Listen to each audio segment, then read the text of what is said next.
ছোটোবেলায় যখন প্রথম শিখছিলাম যে দুটো নেগেটিভ সংখ্যা গুণ করলে গুণফল পজিটিভ হয়, তখন ব্যাপারটা অদ্ভুত লাগতো। কারণ তখন এটাই কল্পনা করতে পারতাম না যে সংখ্যা কীভাবে নেগেটিভ হতে পারে। 5টা আপেল, 7টা কলা বা 627টা তরমুজ কল্পনা করতে পারলেও -2 লিচু কীভাবে কল্পনা করব? নেগেটিভ লিচু কি তাহলে নীল রঙের তেতো চৌকো কোনো অখাদ্য জিনিস, না কীরকম হবে?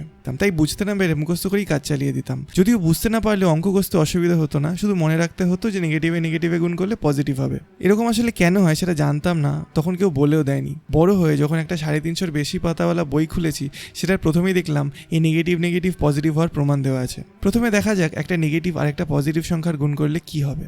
ধরা যাক 3-এর সাথে -6 গুণ করতে হবে। তাহলে আমরা প্রথমে 3-এর সাথে -6 গুণ করছি। তো এখানে এইভাবে করা যেতে পারে যে 3-এর সাথে আমরা 6 + -6 গুণ করছি, যেটার ফলাফল 0 হবে। কারণ এখানে 6 + -6 = 6 - 6 0, আর 0-র সাথে আমরা যাই গুণ করি না কেন সেটা 0ই হবে। এটা এইভাবে লিখতে পারি, 3-এর সাথে 6 গুণ করছি, 3-এর সাথে -6 গুণ করছি, তাহলে এটাকে 0 হতে হবে। এখন এইটা সাইন কি হবে আমরা জানি না, সেই জন্য এটা যেরকম আছে সেরকমই রেখে দিলাম। তাহলে এইটা হয়ে যাবে 18 + 3-এর সাথে -6 গুণ, 0 হতে হবে। এখন এই পুরোটা 0 হওয়ার জন্য 3-এর সাথে -6 গুণ করার এই রাশিটাকে হতে হবে -18, তাহলেই বাদিকেরটা 0 হবে। 3-এর সাথে -6 গুণ করলে গুণফল -18 হবে। এটা গেল, ঠিক আছে। তাহলে মোটামুটি বোঝা গেল যে একটা পজিটিভ আর নেগেটিভ গুণ করলে নেগেটিভ হবে। পরেরটা দেখা যাক। এবার যদি আমাদেরকে বলা হয় যে -3-এর সাথে -6 গুণ করতে হবে, তাহলে কিভাবে করব?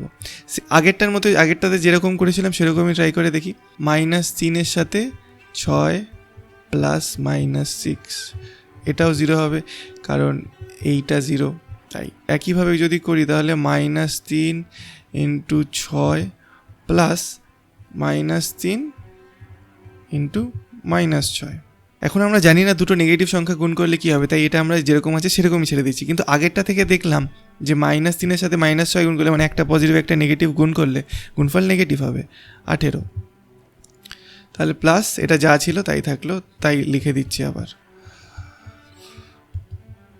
এখন যদি এই বাদিকটা যদি 0 সমান হতে হয়, তাহলে এই সেকেন্ড টার্মটা মানে -3-এর সাথে -6 গুণ করলে যেটা হবে সেটাকে পজিটিভ 18 হতে হবে, তাহলেই একমাত্র এইটা পূরণ হতে পারে। মানে -3-এর সাথে -6 গুণ করলে সেটাকে 18 হতে হবে, প্লাস হতে হবে, তাহলেই এই সমীকরণটা সিদ্ধ হবে। এখান থেকে আমরা দেখাতে পারি যে দুটো নেগেটিভ সংখ্যা গুণ করলে গুণফল পজিটিভ হচ্ছে। এটা আমরা দেখাতে পারছি শুধু এই আগের ফলাফলটা ভিত্তিতেই, যাতে বলছে যে একটা পজিটিভ আর একটা নেগেটিভ সংখ্যা গুণ করলে গুণফল নেগেটিভ হবে। সেটার উপর ভিত্তি করে আমরা বলতে পারি যে দুটো নেগেটিভ সংখ্যা গুণ করলে গুণফল পজিটিভ হবে। এটার প্রমাণ হয়তো আরও অনেকভাবে করা যেতে পারে, কিন্তু আসল কথা হলো সাধারণ ধনাত্মক সংখ্যার মতো সরল দুটো নেগেটিভের গুণফল নয়।